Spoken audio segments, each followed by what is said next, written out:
Ассалаумағалейкум қыздар. Бүгін бізде 3-ші сабақ, біз жүрек жайында сөйлесетін боламыз. Байқасаңыздар, ең бірінші мен сіздерді нәпсіден бастадым, одан кейін душа, одан кейін жүрек. Яғни біз енді жүрекке келіп отырмыз. Бірақ сабақтарды көріп отқан болсаңыздар, барлығы бір-бірімен тығыз байланысты екеніне көзіңіз жетіп жатыр. Жалпы жүрек қыздар 24/7 тоқтамайсыз, ұйықтасаңыз да тоқтамай жұмыс істеп тұратын органдардың бірі болып есептеледі. Негізі мынадай бір фраза бар. Жүректі ешқашанда ренжітпеңдер деп айтады. Ешқашанда жүректі сындырмаңдар. Одан да қағба бар ғой, кәдімгі меккедегі соны сындырған оңайырақ, жүректі біреудің жүрегін ренжіткенше деп айтады. Себебі қағбаны жаңа Ибрахим пайғамбар бар ғой, сол салған дейді, ал жаңағы жүректің иесі Аллах дейді. Сондықтан көріңіздер, сіздер Аллахтың жаңағы жаратқан сындырып атсыздар деген сөз. Сондықтан барынша ешкімді ренжітпеуге, ешкімнің жүрегіне қаяу түсірмеуге тырысыңыздар. Енді жалпы бізде егер қарайтын болсақ, әрбір сезім және де ниет ең бірінші жүректен шығады екен. Яғни сіздер қалай сөйлейсіздер, қалай әрекет етесіздер, соның бәрі жүректен шығып жатыр. Жаман сөз айтсаңыз, значит сіздің жүрегіңіз сондай. Егер жаман әрекет жасап жатсаңыз, өсек айтып жатсаңыз, сіздің жүрегіңіз сондай. Оны біз тазартуымыз қажет. Негізі бізде сырттан өте көп жаман факторлар келеді, өте көп қатты қоғам бізге давить етеді. Сондықтан біздің жүрегіміз кірлеп қалуы мүмкін. Сол үшін бізде осындай амалдар жасаймыз, осындай ниет етеміз, иә? Енді қараңыздар, намаз оқитындарыңыз болса араларыңызда, намаз оқыған кезде бізде жүрек бір өте сондай керемет, Аллаға бой ұсынған состояниеда болады екен. Егер де біз осы состояниені сақтап ала алмайтын болсақ, сол үшін күнәға барады екенбіз. Мысалы, даже намаз оқымайтындарыңыз болса, зікір айтып жүресіз, бір Аллах туралы әңгіме естисіз, мынадай болсын, бір кітаптар оқып жатасыз, ислам жайында. Сол кезде сіздің жүрегіңіз бір эйфорияда, бір сондай шүкіршілікте, рахметте, бір түсіндіре алмайтын, сөзбен жеткізе алмайтын состояниеда болады. Бірақ осы состояниені біз сақтай алмасақ, осы состояниеда жүрмесек, біз сол үшін күнә жасап қоямыз. Көріңіздер, күнәні қалай оп-оңай жасап қоюға болады. Сол үшін зікірді айтып жүру, қыздар, намаздан бөлек, бұл өте маңызды. Күніне 1000 рет болсын, 100 рет болсын, 5000 рет, 10 000 рет болсын, астағфируллахты айтып жүріңіздер. Себебі бұл үнемі сізді жаңағы тәубеде тап-таза жүруіңізге көмектеседі. Ары қарай Аллах біздің жүрекке қарайды, қыздар. Үнемі қарайды. Себебі ниет осы жерден шығады, одан кейін біздің амалдарымыз осы ниетке байланысты болады. Сондықтан осы сіздің хиджабыңызға, намазыңызға қарамайды, қыздар. Именно жүрегіңізге, жүрегіңіз қандай. Себебі осы жүректі тыңдап, осы жүрегіміздің тазалығына қарай, имандылығына қарай біз әрекет жасайтқанбыз. Негізі біздің барлық жерде Аллахтағы амалдарымызға және жүректерімізге қарайды. Ал мынау намаз, хиджаб, ораза деген ол біздің әдебіміз. Аллахтың алдында өзімізді ұстай алуымыз, Аллахтың алдында деген біздің рахметіміз, шүкіршілігіміз болып есептеледі. Енді қараңыздар, қыздар, айтып жатады, бастапқы ниет маңызды, бастапқы ниет маңызды. Сол үшін бастапқы ниет жүректе болғандықтан, негізі любой сезімді, любой ниетті Аллах беретін болғандықтан, біз оны просто осы дүниемен, осы өсекпен, жаман установкалармен, болжаулармен, күмәндармен араластырып жүреміз. Сол үшін біздің амалдарымыз таза емес, харам болып жатады, күнә болып жатады. Бірақ басында Аллах берген кезде ол сондай пәк, тап-таза болады екен. Сондықтан, қыздар, бастапқы ниет бізде бәрібір тап-таза пәк болады. Сол бастапқы ниетті қалай қоясыздар, я? Солай сіздер жүзесіздер арғай. Солай сіз решениесін, шешімін аласыздар. Солай сіздер результат аласыздар. Сондықтан, бастапқы ниет болған кезде бір курс жүріп жатырсыз ба, бір курс оқып жатсыз ба, бір сауда жасайын деп жатсыз ба, бизнес ашайын деп жатсыз ба, я? Күмән жібермеңіз болды. Осы жерде тек Аллахқа ғана бәрін тапсырып үйреніңіздер. Жүрегіміз, қыздар, рухани сау болса, онда біздің денсаулығымыз да мықты болады екен. Онда біздің денеміз де сау болады екен, кәдімгі тәніміз сау болады. Егер сіздің жүрегіңіз ауру болса, жүрегіңіз өлі болса, онда денсаулығыңызда өте көп проблемалар болады. Бүйрегіңіз ауырады, асқазаныңыз ауырады, тісіңіз ауырады, басыңыз ауырады. Яғни көрдіңіз ба, жүрегіңіз қаншалықты сау болады, қаншалықты Аллахқа жақын болады, соншалықты денсаулығыңыз өте мықты болады сіздің. Сондықтан, егер де бұл психосоматика десек те болады, егер де сізде бір ауру болса, онда ойланыңыз, психосоматикамен қандай байланысы бар. Мүмкін сіз өзіңізді рухани толтырмай жатсыз. Мүмкін сіз рухани пустой болып қалдыңыз. Мүмкін сіз өзіңізге қарамай кеттіңіз, кәдімгі білім алмайсыз. Мына душамыз жыртылып жатқан шығар мүмкін. Қараңыз, иә? Соны сіз просто даже дәрісіз емдеп алсаңыз болады. Мен жалпы эрасында жұмыс істеген кезде өте қатты женский аурулармен ауыратынмын. Қанша дәрі іштім, қанша физлечениялар өттім, қанша ақшамды кетірдім. Бірақ просто әкеме отношениямды өзгертіп едім, бітті, бірден дәрісіз мен жазылып кеттім бүкіл женский аурулардан. Вот осы недавно ғана барып тексеріп келдім, менде барлығы идеально денсаулығымнан по-женски. Никогда даже дәрілер олай көмектеспеген маған. Сенесіздер ме? Көрдіңіздер, сондықтан қыздар, бәрі біздің отношениямызге байланысты. Біз біреуге обида сақтаймыз ба, сақтамаймыз ба? Жүрегіміз қаншалықты таза, тура денсаулығымыз да сондай болады екен. Жүрек, қыздар, бізде шындықтың компасы болып есептеледі. Сондықтан жүректе интуиция деген нәрсе болады. Мысалы, сіздің интуицияңыз айтады, давай былай істейік деп. Бірақ сіз оны тыңдамай, басқа жақпен істейсіз да, и сол жерде қате жібересіз. Мысалы, өзімнің өмірімнен бір мысал келтіріп кетейін. Менің машинам RAV4 2007 жылға уже ескі машина десем де болады. Кішкене біраз ремонт жасау керек ол жерде. И сол кезде экопост тұрды. И мен гаидің алдынан өткім келген жоқ. Сын айттым, мен думан жақпен бара салайын ба, былай сол жаққа бұрылып деген бірінші идея келді. Сын ладно дедім да, жүре бердім. И экопост тоқтатады да 15 мың теңге штраф салғысы келеді маған. Көрдіңіздер ма? То есть, егер мен ана жақпен кетіп қалсам, ол жақта экопост жоқ, спокойно мен кете беретін едім. Сондықтан, қыздар, ең бірінші келген ой үнемі дұрыс болады. Бәрібір сіз базарға барыңыз, магазинге барыңыз, ең бірінші көрген көйлегіңізді айналып барып сатып алып келесіз. Дұрыс қой? Ең бірінші жасаған таңдау ол ең дұрыс таңдау, потому что сіз оны подсознаниемен таңдап тұрсыз, өзіңіздің қалауыңызбен таңдап тұрсыз, басқа біреуді тыңдамай, естімей деген сияқты. Сондықтан өзіңізді тыңдап үйреніңіз. Және де алғашқы 5 секундта келген әрбір идеяны жазып отырыңыз. Себебі ол Аллахтан келіп жатқан идеялар. Енді қыздар, қараңыздар, осы біздің жүрек шындықтың компасы болғандықтан қайда бұрасыздар, тура өміріңізде сондай болады. Сондықтан өміріңіздің қандай болғанын қалайсыз, сол жаққа қарай бұрыңыздар, иә? Жақсыға ма, байлыққа ма, бақытқа ма, иманға ма, Аллахқа ма, өзіңіз шешесіз оны. Даже Аллах араласпайды сіздің таңдауыңызға, қыздар. Және де күн сайын біздің жүрегімізге шайтан мен періште таласады екен. Кәдімгідей өте үлкен соғыс болып жатады қыздардың аяқта. Өте үлкен соғыс. Яғни періште бізге айтады, иә, ол біздің жүрегімізде сенім оятқысы келеді, иман оятқысы келеді, Аллахқа жақындатқысы келеді, көркем мінез, сабырлық сондай оятқысы келеді, соны бергісі келеді, соны үйреткісі келеді сіздерге, кәдімгі жақсы амалдарға сізді шақырып тұрады. Ал шайтан болса сізге болжа, өзіңді кінәла, өзіңді жеу, тағы да стресс, депрессия, сенімсіздік, самооценка төмендігі, жаман мінез, тәкаппарлық, нәпсіні қоздырып отырады үнемі, нәпсіге берілуді шақырып отырады. Сонда ойлаңызшы, күн сайын сізде соғыс болады. Қайсы жеңеді, оны сіз шешесіз. Кімді тыңдайсыз, оны да сіз шешесіз. Көрдіңіз ба? Яғни періште сізге айтуы мүмкін, альхамдулиллах деш оянғаның үшін. Шайтан айтады, ой, итак ояндың ғой, болды, кеттік жүр деген сияқты. Уақыт жоқ, альхамдулиллах деп айтып отыруға. Яғни сіздер өзіңіздің сондай ішкі даусыңызды, ішкі диалогыңызды бәрібір тыңдауыңыз қажет. Ол осындай соғыс болып жатыр деген сөз, қыздар. Енді қараңыздар, біз шайтанды жүректен шығарып тастай аламыз, бірақ оны біз уақытша ғана шығарып тастай алады екенбіз. Оны мәңгі шығарып тастауға бізде мүмкіндік жоқ, себебі ол біздің өлгенше дейін жанымызда болатын сондай бір құбылыс негізі, сондай бір жаратылыс өзі.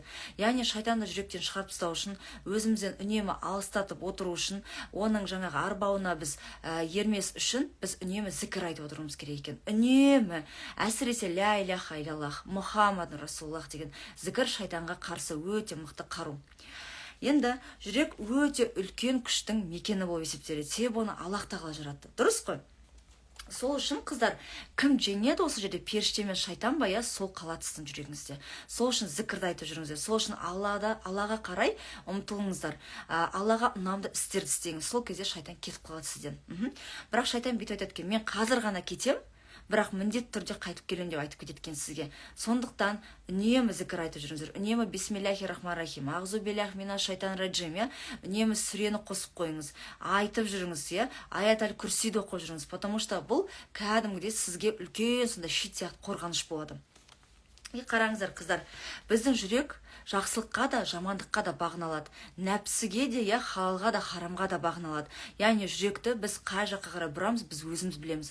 Бұл жақта Аллах өте үлкен бізге сондай ерік беріп қойғанда бізге. Сондықтан жақсы амал жасауда, жаман жасауда ол сіздің қолыңызда, осыны ұмытпаңыз ең бастысы.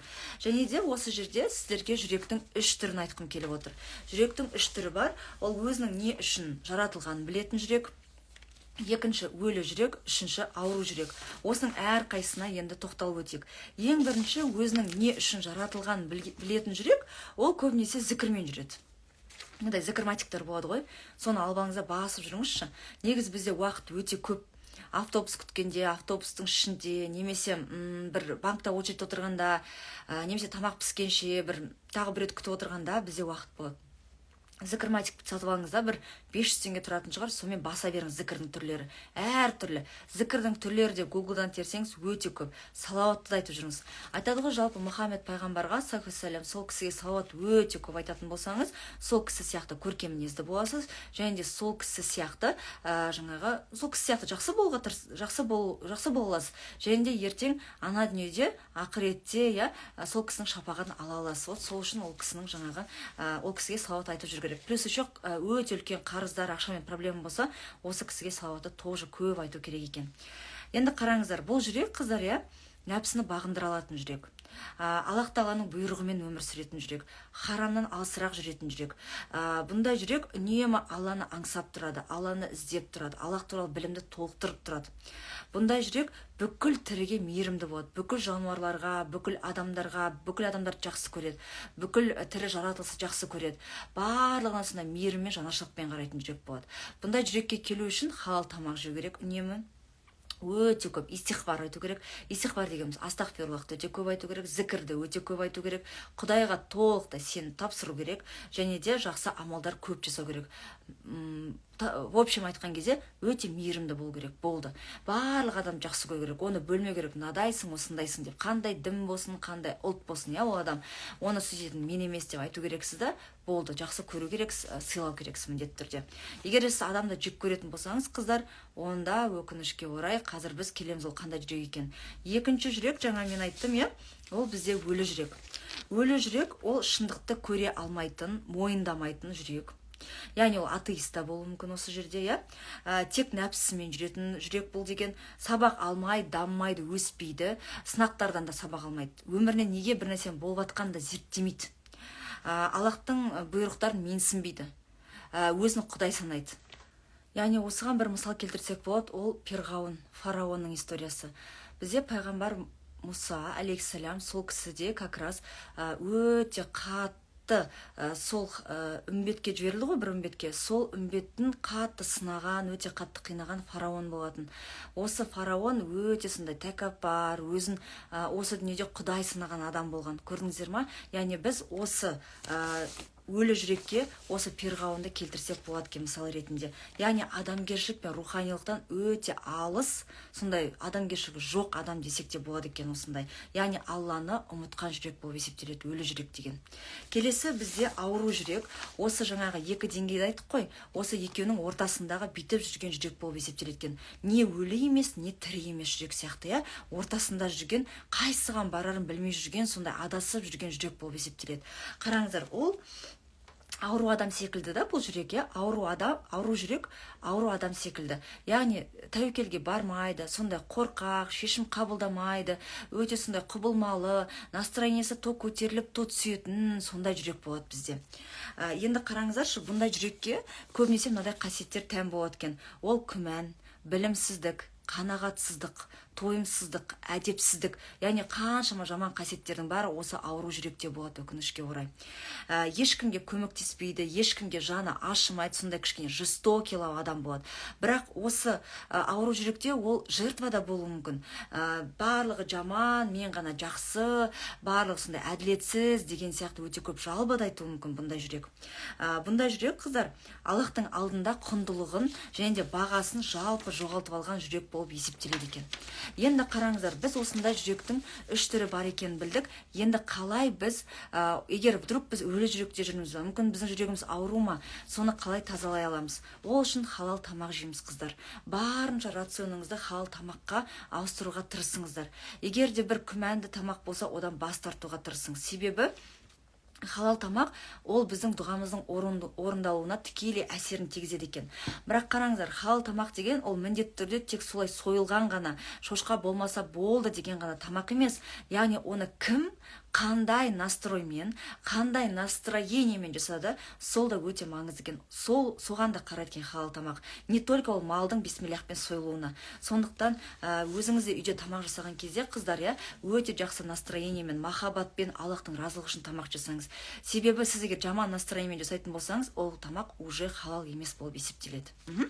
Келесі истихбар. Оны айттым, тәубе жасап жүреміз күн сайын. Сіздер барынша дұғаңыздың орындалған қаласаңыз, онда күн сайын астағфируллахты айтып жүріңіздер. Себебі Аллах тағала, қыздар, сіздер бүйтіп қолды жайып сұрамай-ақ сізге не керегін біледі. Просто тәубе жасаңыздар. Даже осыған мысал келтіретін болсақ, қаншама біздің хадистер жетті ғой осы күнге дейін. Пайғамбар Мұхаммад саллаллаху қаншама намаздар оқитын болған, нәпіл намаздар, түнде тұратын болған.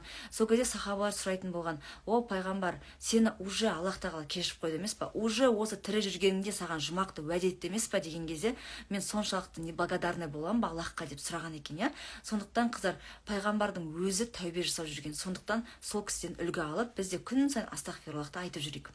Құран оқу, яғни бұл бұйрыққа бағыну болып есептеледі. Мысалы, Құранда бұйрықтар бар. Мысалға адам өз-өзіңе зиян келтірме, бүйтіп істеме, өйстіп істе деген сияқты. Яғни Аллах тағаланың бұйрығына бағынуымыз қажет.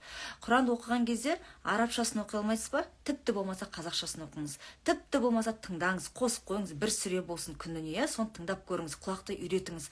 Яғни сіздер, қыздар, даже Құранда түсінбей тыңдайтын болсаңыз, сауап жинай бересіз. Себебі құлақтың ақысы беріліп жатыр деген сөз. Келесі бағыну сезімімен құлшылық жасау. Яғни бұл не деген сөз? Яғни нәпіл намаз. Барынша егер намаз оқитын болсаңыз, нәпіл намаз, тәубе намазы бар, 2 рахаттан тұрады, сөйтіп оқысаңыз болады.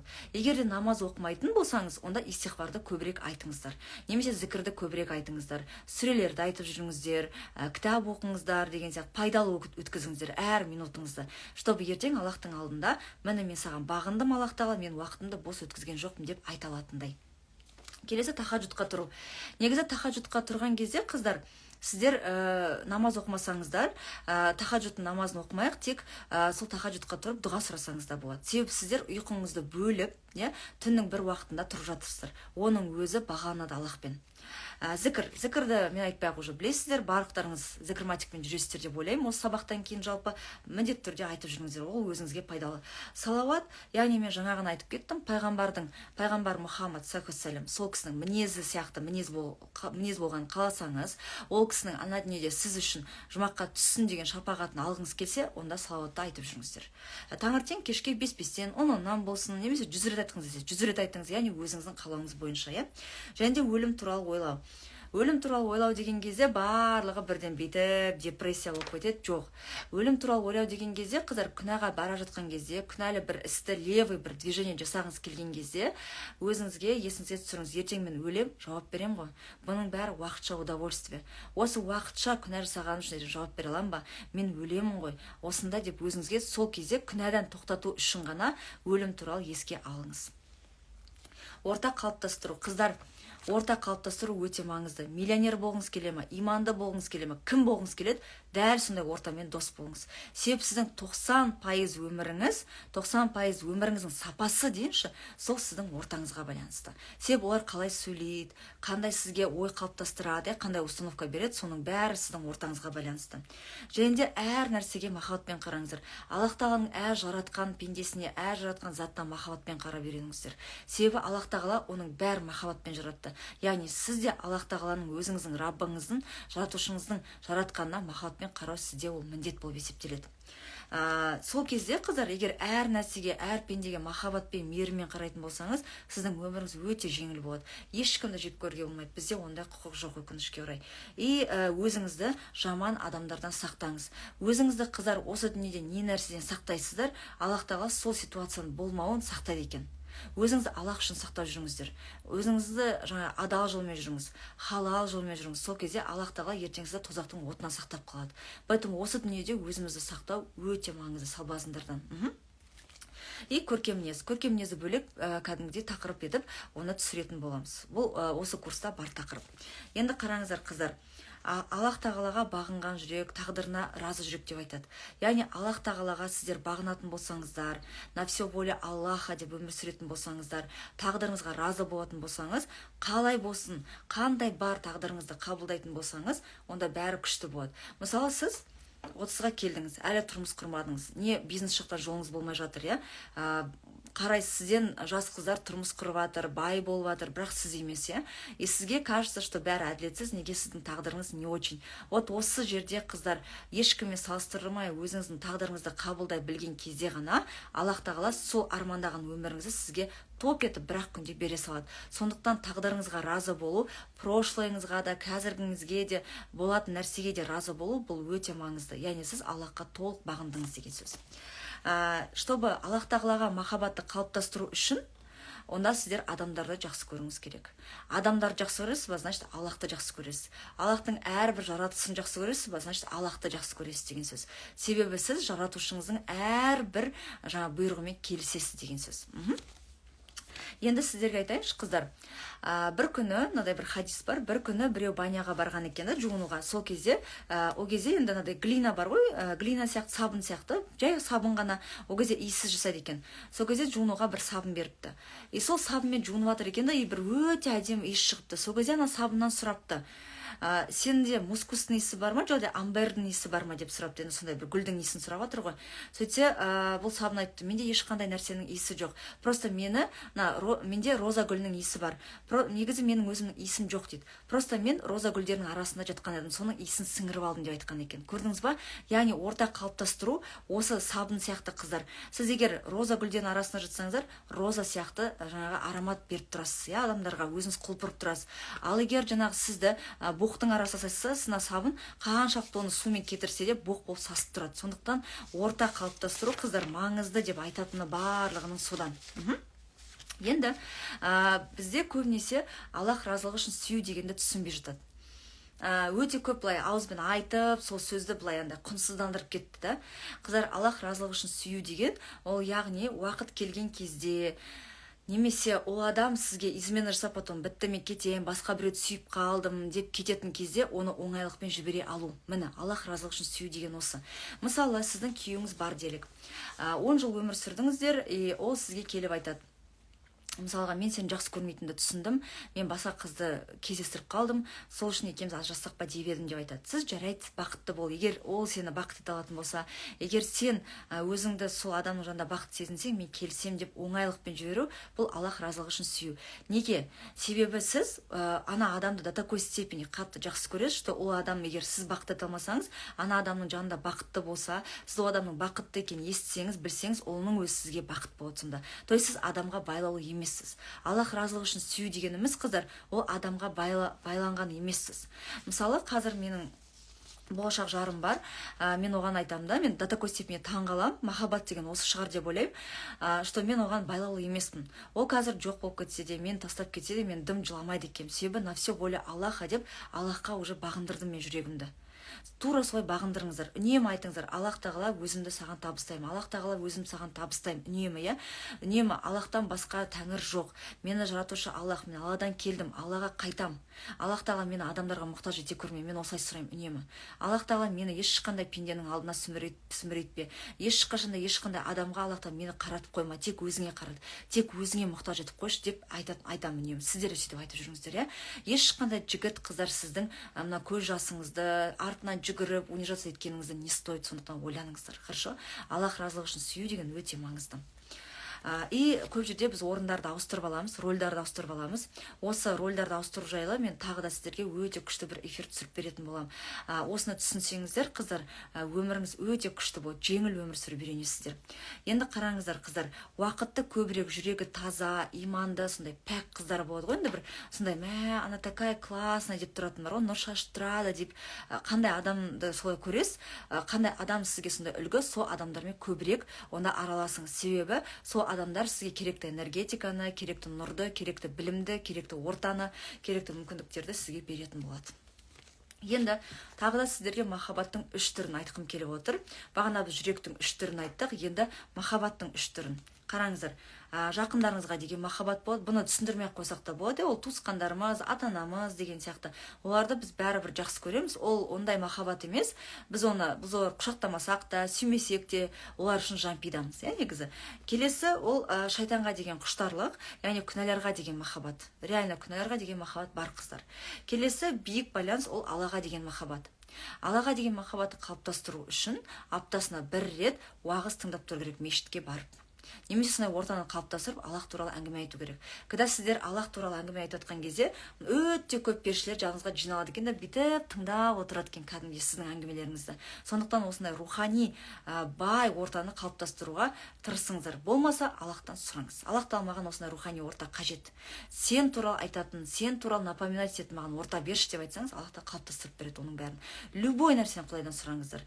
Любой нәрсе, даже кірпігіңіз өспесе, кірпіктің қалыңдығына дейін, чтобы бүйтіп тұрды кірпіктеріңіз осылай сұрасаңыз да болады оны, қалай ауру, яғни болезнь, бір адамнан екінші адамға берілетін болса, онда рухани кедейлік те қыздарына бір адамның жаман қасиеті екінші адамға солай беріледі екен, оказывается. Көрдіңіздер ма? Сіздің байымайтын себебіңіз, өзгермейтін себебіңіз сол ортадан болуы мүмкін. Сол арада бір ауру адам бар деген сөз. Сіз содан все время сол ауруды жұқтыртып жатсыз деген сөз. Сол үшін өсе алмай жатсыз. Яғни егер ол жақын адам болса, туысымыз болса, онда онымен общениені кішкене қысқартамыз. Егер ол дос болса, мүлде араласпаймыз қыздар. Себебі өскіңіз келеді ма, бітті ортаңызды ауыстырыңыз. Бұл өте маңызды нәрсе. Себебі рухани кедейлік қыздар как заразный ауру сияқты берілетін бір адамнан екінші адамға. Поэтому орта қалыптастыру бұл өте маңызды. Ұмытпайтын жайт қыздар, жақсы мен жаманды ажыратуда, жақсы мен жаманды таңдауда Аллах тағала бізге өте үлкен ерік беріп қойған. Сондықтан күнәні жасауда да, жасамауда да сіз өзіңіз білесіз. Аллах тағала сізге таңдау құқығын беріп қойған. Бірақ соның өзінде Аллах тағала өте мудрый ғой, уже біледі сіздің қандай таңдау жасайтыныңызды. Бірақ сізге сенгендіктен, сізді қатты жақсы көргендіктен, Құдай жаман выбор жасамайды ғой дегендіктен сізге свободан сол үшін беріп отыр да. Көрдіңіз ба? Менің құлым жақсы таңдау жасаса екен, халал адал жолмен жүрсе екен деген довериемен сізге таңдау беріп тұр ғой. Сонда қараңыз, настолько Аллах сізді жақсы көреді. А сіз болмайтын күнәға барып қойсыз, болмайтын жігіт үшін жылап жүресіз да. Мысалға, көрдіңіз ба? Аллахтың өзі қандай сізге доверие танытады, қандай махаббатпен сізге қарайды да негізі. Көрдіңіз ба? Поэтому Аллахтың махаббаты қыздар бұл ешкім сізге ешқандай пенде бұл дүниеде көрсете алмайтын махаббат болып есептеледі. Бағалаңыздар. Себебі қыздар ең жаман нәрсе, ең ауыр нәрсе, егер Аллах тағала сізден теріс айналса, бұл өте жаман, өте қауіпті нәрсенің бірі. Поэтому барынша зікіріңізді айтып, тәубеңізді жасап, Аллах тағаланы жақсы көріп, барынша Аллаға қарай ұмтылып жүріңіздер. Жүректі тазартуда қыздар дұға өте қатты көмектеседі. Аллах тағаладан дұға сұраңыздар. Вот қалай болған қалайсыз өміріңіздің, қандай жолмен келген қалайсыз бір нәрсеге, өміріңізде не болған қалайсыз, қалай болған қалайсыз, соның бәрін кәдімгідей Аллахтан ұялмай сұрай беріңіздер. Ода тұрған ештеңе жоқ. Аллах тағала сіздің жаратушыңыз, ол сіз үшін осы бүкіл әлемді, бүкіл байлықты сіздің аяғыңыздың астына жайып беруге дайын Аллах тағала. Бірақ сіз ол үшін өзгеруіңіз қажет. Ол үшін Аллахты дұрыс танып, Аллахқа дұрыс сеніп үйренуіңіз қажет. Осы орайда қыздар сіздерге Абу Ханифа имамның бір историясын айтқым келіп отыр. Оны сіздер менің Инстаграмнан да оқыдыңыздар деп ойлаймын жалпы. Бір күні негізі бізде қаншама пайғамбарлар, имамдар, сахабалар саудамен айналысқан. Саудада береке бар деп сол үшін айтады. Хотя біз курс сатсақ та бізде сатушы болып есептелеміз. Дұрыс қой, себебі мен өзімнің курсымды, өзімнің өнімімді сіздерге сатып отырмын. Сондықтан біз бәріміз, сіз я десеңіз де, жоқ десеңіз де, ұнатсаңыз да, ұнатпасаңыз да, бәріміз в душе сатушымыз негізі. Қараңыздар, Абу Ханифа бұл кісі саудамен айналысқан екен. Бір күні бір адам жүгіріп келіп, ол кісіге айтады екен, сіздің жаңа қандай караван дейді ғой, кезде кәдімгідей саудамен айналысады, біздің тілмен айтқан кезде сіздің товарларыңызды тонап кетті деп айтады. Сол кезде ол альхамдулиллах депті. Сосын біраз уақыт өткеннен кейін жаңағы адам қайттан жүгіріп келіп, Абу Ханифа сіздікі емес екен деп айтады. Сол кезде де альхамдулиллах деді. Яғни адам таңғалады, түсінбедім деген сияқты, қалайша деп. Неге сіз жаңағы мен сізге сұрақ қойсам болады ма деткен? Я дейді, мен жаңа бірінші сіздің товарларыңыз тонап кетті деген кезде альхамдулиллах дедіңіз. Сіздікі емес деген кезде тағы да альхамдулиллах дедіңіз. Оның неге айтқанын білсем болады ма деп сұрапты. Әрине деп Абу Ханифа айтты. Сөйтсе Абу Ханифа былай айтыпты, сен бірінші рет маған сол суық хабар жеткізген кезде мен альхамдулиллах деп айттым. Одан кейін жақсы хабар жеткізген кезде де мен альхамдулиллах деп айттым. Яғни осы екеуінде де менің жүрегімнің состояниесі, Аллахқа деген сенімім өзгерген жоқ дейді. Сол үшін альхамдулиллах дедім дейді да, көрдіңіздер ма? Яғни Абу Ханифа айтып тұр, жақсылықты да жамандықты да Алладан қабылдап тұр, сынақты да жақсылықты да жаңағы несібен де ризықты Аллахтан қабылдап тұр да, бәрін Аллахтан екен біліп тұр да. Ол сол үшін 2 рет альхамдулиллах деп айтты, себебі жаман хабарды естіген кезде де оның жүрегі Аллахқа деген тура сол спокойный кезіндегі состояние сияқты өзгермеген ғой. Сол үшін Аллахқа альхамдулиллах, Аллаға шүкір, Аллахқа рахметін айтып отыр да, что оның жүрегі жаңағы дүниеде өзгеріп кетпегеніне айтып отыр. Көрдіңіздер ма? Сол үшін барынша қыздар Әбу Ханифа сияқты жүректің иесі болайық. Иншаллах. Бұл дүние үшін бет алды переживать етпеңіздер. Аллах тұрғанда қыздар не үшін сасып кәдімгідей уайымдайсыздар? Не үшін? Не үшін Аллах тұрған кезде бір нәрсеге кәдімгідей өзіңізге қатты сеніп өзіңізге көп аласыздар? Ойлаңызшы, Аллах беруші, сіз алушы. Болды. Тек Аллах пен сіз ғана бар. Болды. Басқа адамдардың бәрін ұмытыңызшы. Просто бір солай Аллахпен тілдесіңізші, үнемі. Тек Аллах пен мен ғана бар. Болды. Аллах та маған ғана қарап тұр. Аллах та мені ғана жақсы көреді деген сияқты сонда кішкене болсын біраз уақыт эгоистический бір сезіммен өмір сүре тұрыңызшы, чтобы Аллах тағаланың полностью жаңағы құдіретін, мейірімін бар екен сезіну үшін.